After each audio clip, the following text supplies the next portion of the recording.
Bonjour, nous allons installer un poste de radio Knavi sur un capture de 2016.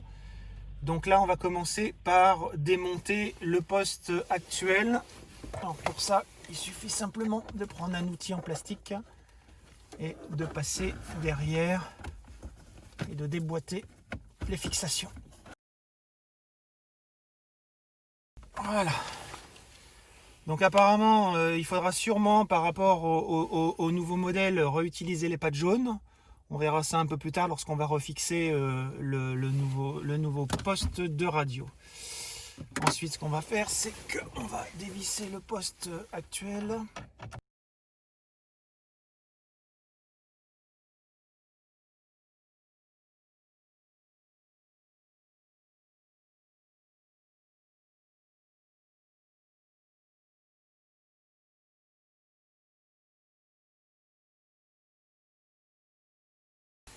Donc voilà, on vient de terminer de démonter les fixations. On va ressortir le poste de radio.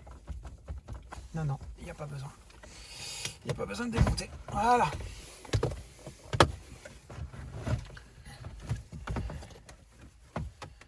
Donc, maintenant que le poste de radio est démonté, tu peux te rapprocher.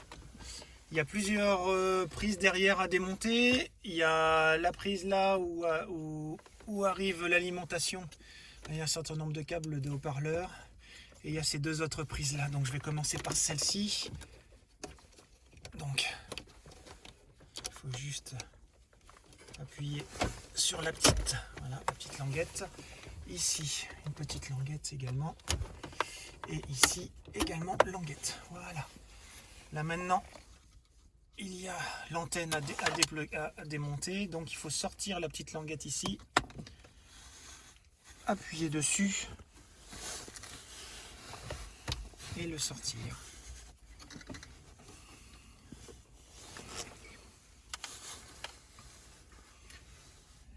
J'avoue que c'est pas spécialement le plus évident.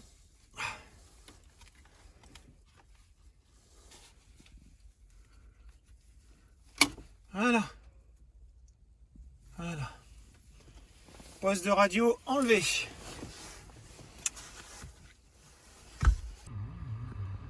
Donc après le redémarrage et le branchement ici de l'antenne, voilà, ça se présente comme ça. Plutôt joli. Le plastique est plutôt épais, les fixations ont l'air plutôt bonnes. Bon voilà, première impression. Écran plutôt assez réactif. Cliquant sur radio, on va faire une petite recherche de FM, voir un peu ce que ça donne, voir un peu la qualité du son. En tout cas, c'est assez rapide dans la recherche a priori, vu les fréquences à la vitesse où ça passe. C'est dégueulasse. C'est-à-dire, c'est plutôt pas mal, en tout cas, le son est plutôt correct. La cage thoracique est ouverte. Et jusqu'au 15 février. Pas mal. Après, on verra peut-être qu'il y a des moyens de mettre le nom de la radio. Ok. Musique. Ah. Basculer sur de la musique locale, je sais pas ce que c'est. Sûrement un peu de mémoire quelque part pour pouvoir mettre des CD. Donc tout paramétrer le CAN bus et avoir l'ensemble des commandes au volant fonctionnelles. Donc il faut aller dans menu. Ensuite il faut aller voir voiture réglage. Ici il faut aller dans installation usine. Taper 4x8. Voilà. Et ensuite ici vous allez dans les protocoles.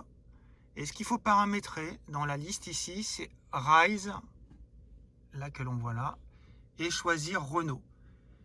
Capture. Donc là, moi j'ai une Renault Capture de 2015, donc ça tombe bien, ça marche. Et donc à partir de là, vous aurez la possibilité ensuite de pouvoir paramétrer dans voiture réglage ici, dans la partie volant, de paramétrer en appuyant sur la touche et ensuite le bouton sur le volant, de paramétrer vos différentes touches pour que ça soit fonctionnel. Autre petit point, ce que j'ai fait aussi, c'est fait passer un certain nombre de câbles ici, les deux câbles USB que j'ai branchés derrière l'appareil. Ça permet en fait de brancher une clé USB qui est fonctionnelle ici, d'avoir un certain nombre de musiques et une autre clé USB qui pourra me servir à autre chose. Et donc ce que j'ai fait, c'est que j'ai agrandi enfin il y en avait deux, mais j'ai agrandi sur un même trou existant avec une espèce de petite lime, de manière à faire passer les câbles derrière et pouvoir le brancher sur l'appareil.